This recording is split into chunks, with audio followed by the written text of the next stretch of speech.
Hello दोस्तों, कैसे हैं आप लोग। दोस्तों, आप सभी का हमारे यूट्यूब चैनल रोजगार विद अंकुर शर्मा में बहुत बहुत स्वागत है। दोस्तों, आज की जो हमारी वीडियो होगी ये होगी एसी करंट और डीसी करंट से रिलेटेड। देखो, एक वीडियो मैंने आपको एसी और डीसी करंट पे ऑलरेडी बना रखी है, लेकिन आज का जो हमारा टॉपिक है वो डेंजरस के रिलेटेड है। मतलब एसी और डीसी करंट में कौन सा ज़्यादा डेंजरस है। अगर आपको एसी करंट से शॉक लगता है या डीसी करंट से शॉक लगता है तो कौन ज़्यादा आपको नुकसान पहुंचा सकता है, इस वीडियो में हम इस बात पे चर्चा करेंगे। दोस्तों, जो दूसरा टॉपिक होगा हमारा यहाँ पे वो होगा एसी आरएमएस वैल्यू से related, root mean square value जिसको हम बोलते हैं। तो रूट मीन स्क्वायर वैल्यू से रिलेटेड भी हमारा ये टॉपिक होगा। दोस्तों, इसमें जो एसी और डीसी दोनों करंट हैं, क्या दोनों में आरएमएस वैल्यू होती है या एक में आरएमएस वैल्यू होती है, ये भी हम इसमें चर्चा करेंगे।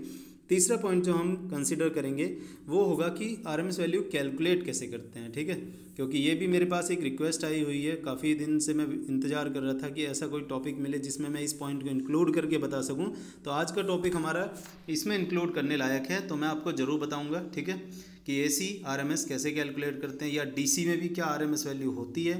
तो देखते हैं दोस्तों, स्टार्ट करते हैं वीडियो को। उससे पहले आपसे एक रिक्वेस्ट है कि प्लीज़ ध्यान से देखना वीडियो को। जो भी समझ ना आए, डाउट में अभी भी कुछ रह जाए तो कमेंट बॉक्स में ज़रूर लिखना। ठीक है, बाकी ये देखिए हमारे पास दोनों करंट हैं। ये आपको पता है, एसी करंट मतलब कि ऑल्टरनेटिंग करंट होगी। ठीक है, डीसी करंट मतलब कि डायरेक्ट करंट होगी। अब एसी और डीसी दोनों के पहले मैं आपको सोर्सेज बता देता हूँ। ठीक है, एसी करंट का सोर्स कौन कौन सा है। तो एसी करंट का सोर्स मतलब जहाँ से वो जनरेट हो रही है। तो एसी करंट का सोर्स होता है हमारा जनरेटर। ठीक है, अब ये जनरेटर जो है हमारा, ठीक है, इसको हम बोलते हैं ऑल्टरनेटर।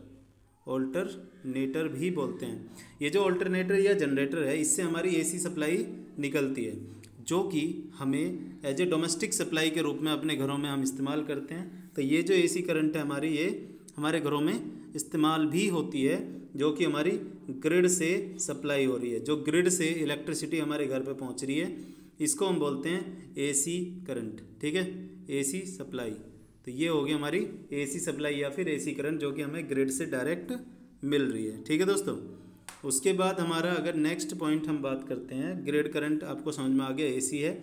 अगर डीसी के सोर्सेज की बात करें तो बेसिकली दोस्तों डीसी हमारी जनरेट हम नहीं करते हैं। ठीक है, जनरेट जब भी होगी एसी ही होगी, क्योंकि जो हमारा इलेक्ट्रोमैग्नेटिक इंडक्शन का रूल है उससे ही हमारी इलेक्ट्रिसिटी जनरेट हो रही है ना।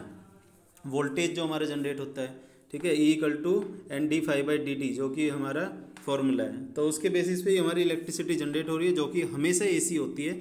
लेकिन उस एसी को हम डीसी में कन्वर्ट जरूर कर सकते हैं, जो कि हम रेक्टिफायर की हेल्प से करते हैं।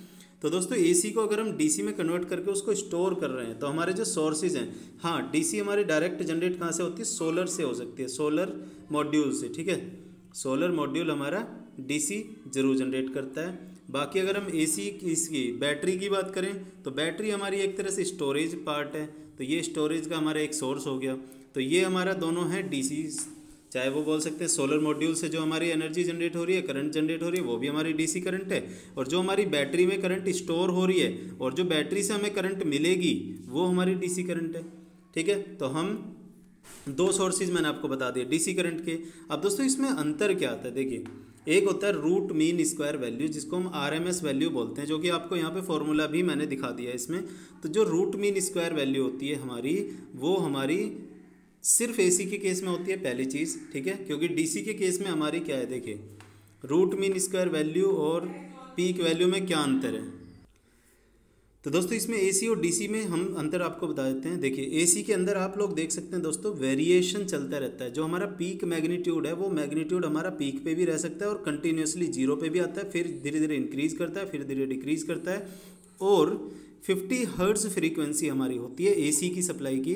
50 हर्ट्ज़ फ्रीक्वेंसी का मतलब है कि हमारी जो एसी सप्लाई है उसमें 50 बार एक सेकंड के अंदर 50 बार हमारी जीरो पे वो टच करता है। ठीक है, 50 साइकिल्स, साइकिल का मतलब ये एक पॉजिटिव और एक नेगेटिव साइकिल को मिला के दोनों को 1 साइकिल बोला जाता है।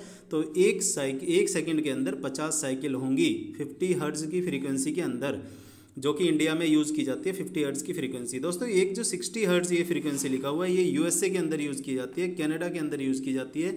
ठीक है, तो जो 60 हर्ट्ज़ की फ्रीक्वेंसी है, इसका मतलब ये है कि हमारी जो एक सेकंड के अंदर है 60 साइकिल्स पर सेकंड आएंगी। ठीक है, एक सेकंड के अंदर हमारा जो बल्ब है वो 120 बार जलेगा और 120 बार बंद होगा, ठीक है। 120 बार जलेगा, 120 बार बंद होगा। अगर हमारी 50 हर्ट्ज़ की फ्रीक्वेंसी है तो 50 हर्ट्ज़ में हमारा 100 बार बल्ब जलेगा और 100 बार बल्ब बंद होगा। ऐसा क्यों होता है? क्योंकि आप लोग देख सकते हैं एक कंप्लीट साइकिल के अंदर एक पॉजिटिव और एक नेगेटिव दो साइकिल आ रही हैं। तो एक पॉजिटिव साइकिल है उसका भी 0 आता है पॉइंट, और एक नेगेटिव साइकिल है उसका भी हमारा 0 पॉइंट आता है, ठीक है। पॉजिटिव साइकिल का भी हमारा 0 पॉइंट आ रहा है और नेगेटिव साइकिल का भी हमारा 0 पॉइंट आ रहा है, और ये हमारा पीक वैल्यू है, ठीक है। पीक वैल्यू पे भी जा रहा है, पीक पॉजिटिव भी होगी और पीक नेगेटिव भी होगी। तो दोनों तरह की ही पीक वैल्यू हो सकती है हमारी, एक पॉजिटिव पीक हो जाएगा, एक हमारा नेगेटिव पीक हो जाएगा, ठीक है दोस्तों। तो अब यहाँ से हमारा पीक वैल्यू तो हमें समझ में आ रही है कि जो हमारी हाईएस्ट वैल्यू है, चाहे वो पॉजिटिव में हो चाहे वो नेगेटिव में हो, लेकिन एवरेज वैल्यू या फिर इसको एवरेज नहीं, आरएमएस वैल्यू की बात करते हैं। एवरेज तो मैं आपको बता दूंगा किसी और वीडियो में। यहाँ पे आरएमएस वैल्यू की बात चल रही है। आरएमएस वैल्यू क्या है हमारी, ये देखिए यहाँ से आरएमएस वैल्यू डिवाइडेड बाई √2 होती है। जो हमारी पीक वैल्यू है ना, पीक वैल्यू अभी आपको मैंने दिखाई है, डिवाइडेड बाई √2 कर देंगे। √2 का मतलब होता है 1.414। तो 1.414 से अगर आप डिवाइड कर देंगे I0 मैक्स को, तो वहाँ से हमारी मिल जाती है peak value, sorry RMS value, जो कि हमारी 0.7 टाइम्स होती है पीक वैल्यू का, ठीक है। तो दोस्तों अब जो हम एसी करंट की बात करते हैं, आप लोगों ने सुना होगा कि एसी करंट में हमारा वोल्टेज आता है 230, ठीक है। आप लोगों ने हमेशा सुना होगा कि ये हमारा एसी सप्लाई का वोल्टेज है। लेकिन दोस्तों क्या आपने ये भी सुना है कि ये एसी सप्लाई का जो वोल्टेज है ये आरएमएस वैल्यू है, ठीक है। आरएमएस वैल्यू का आप मतलब समझ गए ना अभी, 0.7 टाइम्स है सिर्फ। तो अगर मैं इसको 0.7 टाइम्स को आपसे बताना चाहूँ, मान लीजिए कि इसको हमें पीक वैल्यू निकालनी है इससे, ठीक है। तो पीक वैल्यू हमारी कितनी आएगी मैं बता देता हूँ।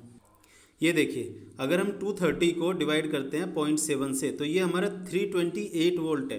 तो 328 वोल्ट तक हमारी पीक वैल्यू जा सकती है, ठीक है। तो इसीलिए हम कह रहे हैं कि जो एसी सप्लाई है उसका जो एवरेज वैल्यू, एक आरएमएस वैल्यू है, वो हमारा 230 है, लेकिन यहाँ पे जो पीक वैल्यू है वो हमारी 328 तक जा सकती है। तो दोस्तों अगर आपको एसी करंट से शॉक लगा है तो उस केस में आपको 230 वोल्ट नहीं 328 वोल्ट तक का झटका फील हो सकता है, ठीक है।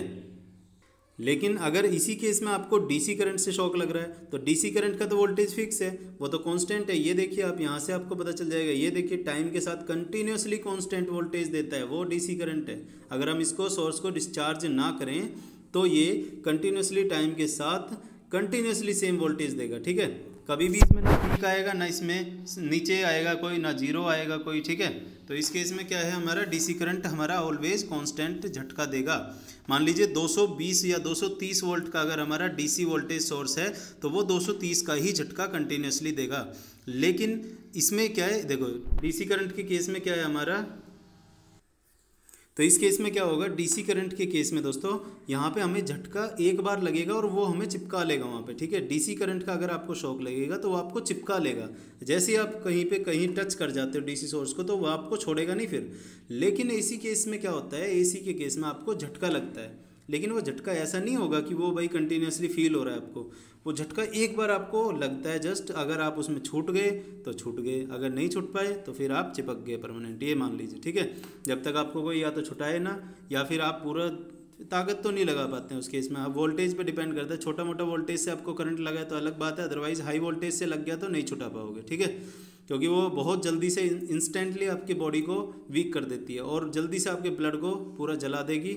और हो सकता है अगर हाई वोल्टेज हो, जैसे मैंने देखा है एक बार 25 kVA की लाइन होती है जो कि ट्रांसमिशन लाइन आपको देखी होगी, ट्रेन के लिए यूज़ करते हैं हम, ठीक है। ट्रेन का जो इंजन है उसको चलाने के लिए हम यूज़ करते हैं 25 kVA की लाइन, 25,000 वोल्ट की लाइन।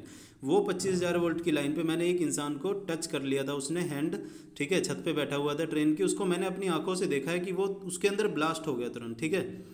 तुरंत जैसे ही उसने उसको टच किया विदिन 5 सेकंड उसके अंदर बॉडी के अंदर ब्लास्ट हो गया और वो दूर फेंक दिया, ठीक है।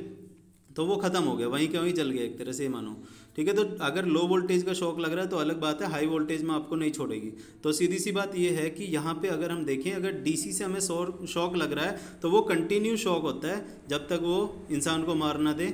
लेकिन एसी के केस में क्या है, एक बार झटका जरूर देगी लेकिन वो वोल्टेज हाई जा सकता है, ठीक है। तो इस केस में हम बोल सकते हैं कि एसी ही हमारा मोर डेंजरस है, ठीक है। डीसी को लोग इसलिए डेंजरस बोलते हैं कि डीसी झटका नहीं मारती है, लेकिन एसी हमारा ज़्यादा डेंजरस है क्योंकि उसकी पीक वैल्यू हाई जा सकती है। डीसी के अंदर हमारी सेम कांस्टेंट रेट से करंट लगेगा, लेकिन एसी में हमारा हाई करंट से भी वो झटका मार सकता है। दूसरा पॉइंट दोस्तों ये है कि इसमें आरएमएस वैल्यू आपको समझ में आ गई। आरएमएस वैल्यू हमारी आई पीक डिवाइडेड बाई √2 वैल्यू होती है, और इसको हम बोलते हैं कि ये टेम्परेचर पे डिपेंडेंट होती है, ठीक है। वो बाकी मैं आपको देखूंगा किसी दिन पीक और अगर एवरेज और पीक और वैल्यू पे हम वीडियो दूसरी बना देंगे आपको, किस तरीके से क्या है फॉर्मूला जनरेट कहाँ से करते हैं, किस पे डिपेंडेंट होता है।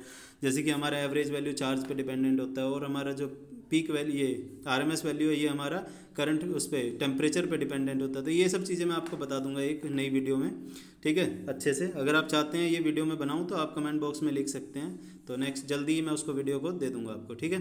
तो बाकी हमारा जो एसी करंट है वो ही थोड़ा ज़्यादा डेंजरस मान सकते हैं, क्योंकि उसमें हमारा जो झटका है वो बार बार वाइब्रेशन के साथ झटका लगता रहता है बॉडी में, तो ज़्यादा हमें वाइब्रेट फील होता है, ठीक है। और दूसरी बात, डीसी का अगर झटका लगता है तो वो चिपका लेगा, और वो जब तक नहीं छोड़ेगा, जब तक कि हम उसमें से उसको हटाए ना इंसान को, या तो ज़बरदस्ती, या फिर हम सोर्स को बंद ना करें, ठीक है, या फिर वो इंसान डेड ना कर जाए, इन सब केसेस में ही वो छोड़ेगा। अदरवाइज़ वो झटका उसमें नहीं लगता है, क्योंकि फ्रीक्वेंसी वहाँ पे है ही नहीं, ठीक है। तो आपको आई थिंक समझ में आ गया होगा। और एक आपने सुना होगा एसी डीसी वॉर का एग्जाम्पल, ठीक है। एसी डीसी वॉर का लाइव एग्जाम्पल है, आप यूट्यूब पे भी सर्च कर सकते हैं, आप कहीं पे भी सर्च कर सकते हैं। एसी डीसी वॉर में आपका एसी ही ज़्यादा बताया गया था कि ज़्यादा डेंजरस है, ठीक है। ये एक लाइव एग्जाम्पल है, एसी डीसी वॉर का एग्जाम्पल। उस वॉर के अंदर ये बताया गया था कि ये प्रूव हुआ था कि AC is more dangerous than DC.